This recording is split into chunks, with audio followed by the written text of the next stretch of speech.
Neste momento, sou eu quem vai trazer as informações. Olá, torcida vascaína! Sejam muito bem-vindos a mais uma atualização sobre o nosso amado Vascão.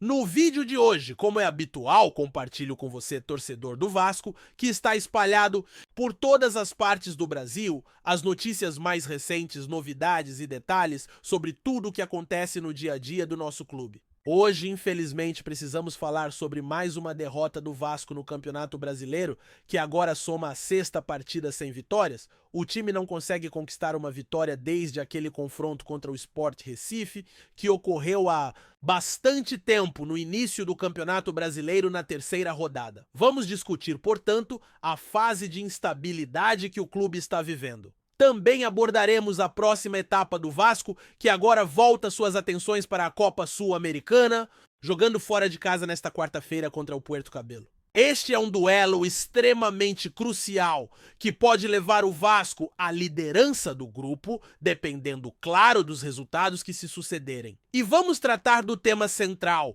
que é a situação do treinador. O clube deve anunciar um novo técnico ainda, hoje especialmente, após a recente derrota que aumentou consideravelmente a pressão sobre a equipe. A expectativa é que o Vasco se mova rapidamente para confirmar a contratação de Fernando Diniz, que pode viajar junto com o restante do time para essa partida contra o Puerto Cabello, um confronto que, como já mencionei, é de extrema importância. Então, começo convidando você, torcedor, que ainda não está inscrito, a se inscrever. Na parte inferior do vídeo, há um botão que permite a inscrição. Clique nele e junte-se aos mais de milhares de vascaínos que já fazem parte da nossa comunidade. Também peço a sua ajuda deixando um like no vídeo, que é fundamental para o crescimento do trabalho. Na parte inferior do vídeo, você encontrará um botão que permite a inscrição. Clique nele e venha se integrar aos mais de 502 mil vascaínos que já estão aqui. Sua colaboração é muito importante. Então peço que deixe um like no vídeo, que é essencial para o fortalecimento e a divulgação do nosso trabalho.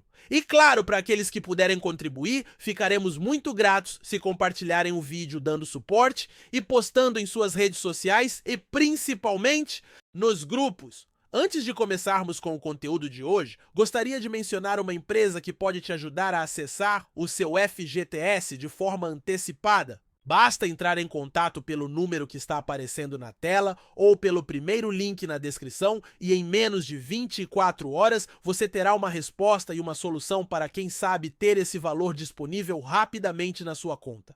Então, vamos iniciar o vídeo começando evidentemente pelo jogo de ontem. A primeira questão que gostaria de ressaltar é sobre o estádio. Não tenho objeções ao Vasco jogar em Brasília. Gosto muito de ver os jogos do Vasco fora de casa, já que a torcida está espalhada pelo Brasil.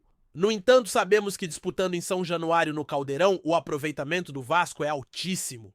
Tanto que no Campeonato Brasileiro do ano passado, em que o Vasco não teve um bom desempenho, foi o 3º clube com o maior rendimento jogando em casa. O que ocorre é que, por motivos que desconheço se são financeiros ou relacionados a acordos com pessoas em Brasília, acabam vendendo essa partida contra o Palmeiras para ser realizada naquele local. E não só essa, mas também o jogo contra o Botafogo, fazendo com que a partida aconteça em um campo que não favorece. Ontem, por exemplo, na arquibancada havia até mais torcedores do Palmeiras do que do Vasco, ou seja, uma torcida maior apoiando a equipe adversária. A realidade é que o time do Palmeiras é um time... O duelo se transformou em um embate em um campo misto. É curioso observar que nas arquibancadas havia uma quantidade maior de apoiadores do Palmeiras em comparação aos do Vasco, evidenciando um respaldo considerável à equipe palmeirense. É inegável que o Palmeiras se destaca como um time bastante robusto e equilibrado, possuindo um elenco que já atua em conjunto há um bom tempo. Para complicar ainda mais a situação, é relevante frisar que o Vasco não teve um rendimento insatisfatório. Ao contrário, foi uma partida atraente e equilibrada, onde a equipe se lançou ao ataque. Porém, o Vasco optou por poupar suas duas principais referências ofensivas, sendo um delas o artilheiro do Campeonato Brasileiro, que já havia se destacado como goleador no Campeonato Carioca, e um jogador que é o maior assistente da temporada. O clube enfrenta severos desafios físicos, que são visíveis. É surpreendente observar que um profissional específico continua à frente da preparação física, mesmo diante da insatisfação com seu trabalho, enquanto ocorrem trocas de treinadores. Mas essa figura se mantém à frente da fisiologia. Isso é, de fato, um grande absurdo. Retornando ao enfoque do jogo, o Vasco adotou uma formação que destoava das expectativas. Conforme mencionado, os dois principais atletas não figuravam nem mesmo no banco e tiveram que acompanhar a partida das arquibancadas. O Vasco entrou em campo com um goleiro, laterais, zagueiros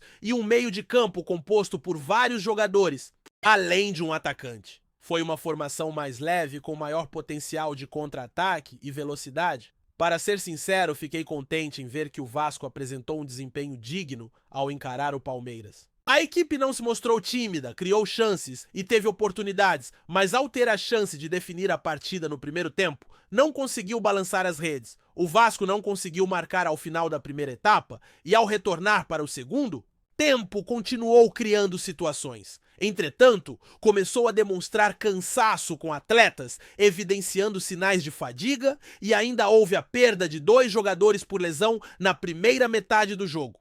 Um deles sofreu uma torção no tornozelo e o outro teve uma lesão na parte posterior da coxa esquerda, sendo substituído por um jogador que não teve um desempenho satisfatório, errando decisões. No segundo tempo, a equipe já fatigada enfrentava dificuldades na saída de bola e em um erro individual, um jogador se atrapalhou e acabou sofrendo o gol do Palmeiras, resultando em mais uma derrota. O que realmente inquieta não é apenas a derrota, é em si que é uma parte do futebol, mas sim a situação na tabela do Campeonato Brasileiro, pois o Vasco caiu para a 13ª posição. Embora alguns possam pensar que 13ª posição não é tão ruim, é preciso frisar que há 3 clubes abaixo do Vasco. Se essas equipes vencerem o Vasco, poderá descer para a 16ª colocação, ficando apenas uma posição acima da zona de rebaixamento, com altas chances de entrar nela na próxima rodada, onde enfrentará um time que também se encontra na zona de descenso. Essa situação é realmente preocupante. Se a partida tivesse ocorrido em casa, o cenário poderia ser diferente, já que a pressão dos torcedores poderia ter sido mais intensa. A atmosfera em casa muda tudo e, sinceramente, acredito que o Vasco poderia ter alcançado uma vitória expressiva nesse embate. Após o jogo, em uma situação diferente, a pressão seria totalmente outra. É evidente que o ambiente ao redor do campo gera uma tensão significativa. Sinceramente, acredito que o Vasco poderia ter conquistado uma vitória convincente na partida de ontem. No entanto, após o jogo, o treinador interino foi indagado sobre a possibilidade de se tornar o treinador efetivo, mas preferiu não responder, se esquivando da questão.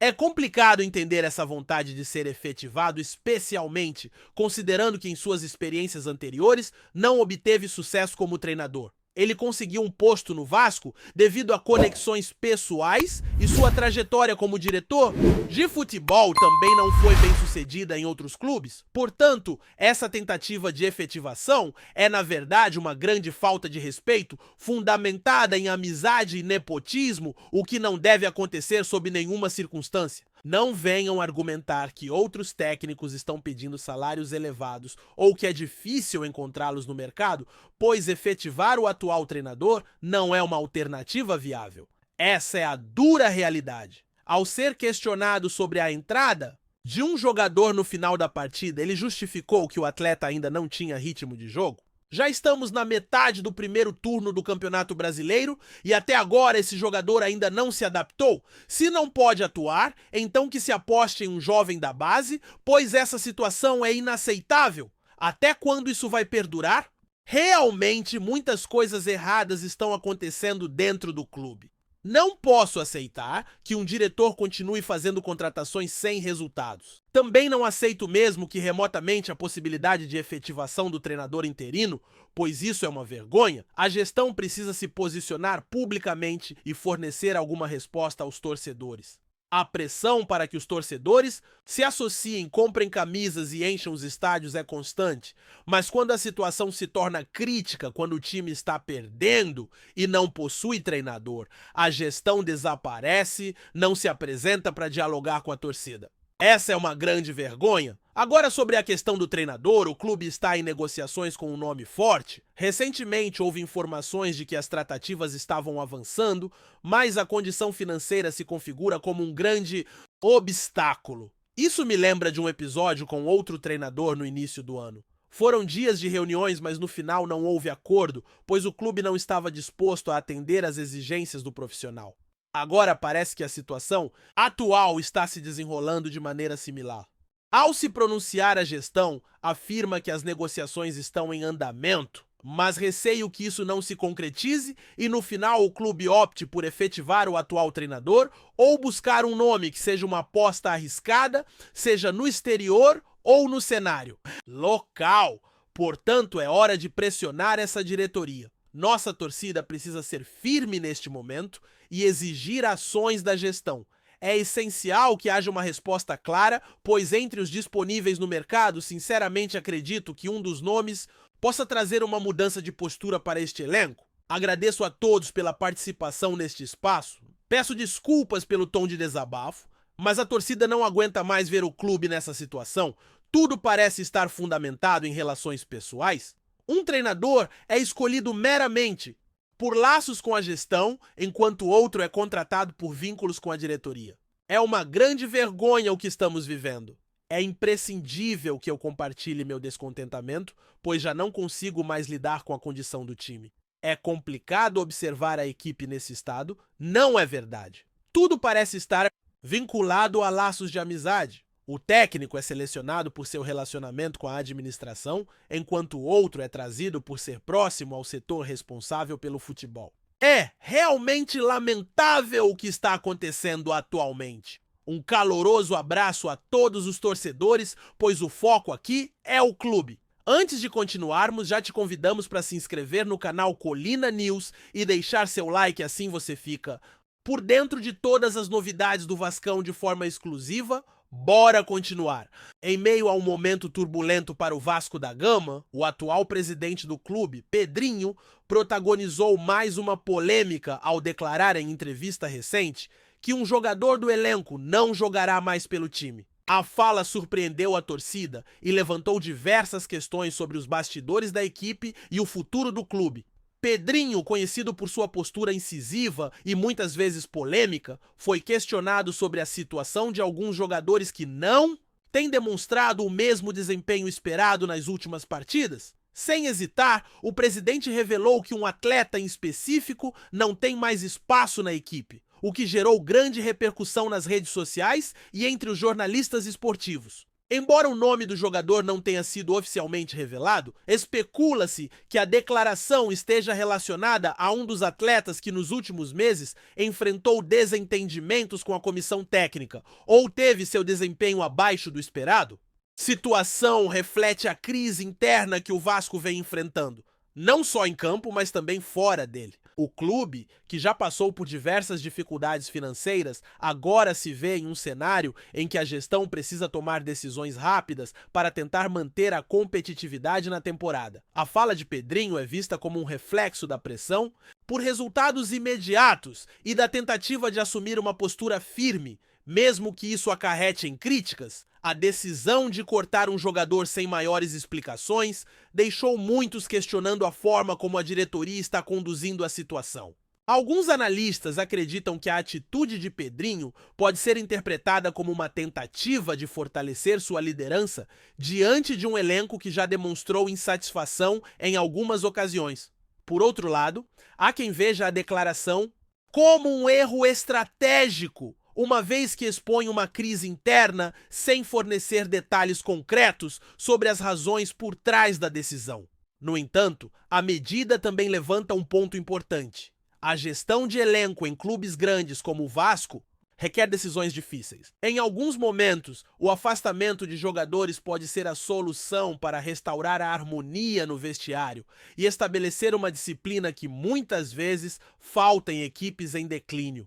Contudo, é preciso que tais decisões sejam tomadas com cuidado, levando em consideração o impacto que podem causar na moral do grupo e, claro, na relação com os torcedores. A declaração de Pedrinho também gerou uma série de especulações sobre a relação entre o presidente e o elenco. Com a torcida já insatisfeita com os resultados recentes e a crescente pressão por mudanças, a perda de confiança na gestão pode ser um dos maiores desafios enfrentados pelo atual comando. Resta saber como a diretoria do Vasco lidará com essa situação nos próximos dias, e se a decisão de afastar um jogador de forma tão contundente não será um tiro no pé, afetando ainda mais a imagem do clube diante de seus fãs. O Vasco, que tenta se reerguer após um período conturbado, agora tem pela frente a missão de resgatar a confiança da torcida e, ao mesmo tempo, manter a unidade do grupo para enfrentar os desafios da temporada. Com um elenco desmotivado e um ambiente tenso, Pedrinho precisará mais do que declarações enérgicas para conduzir o clube a dias melhores. O futuro do Vasco passa, sem dúvida, por uma gestão mais equilibrada, que consiga resolver as pendências internas sem desgastar ainda mais sua relação com os jogadores e a torcida. Trazemos notícias atualizadas do Vasco todos os dias. Inscreva-se no nosso canal e dê um like para continuar recebendo notícias exclusivas. Compartilhe também a sua opinião sobre essa notícia nos comentários. Isso é muito importante para o Vasco da Gama. Até o próximo vídeo.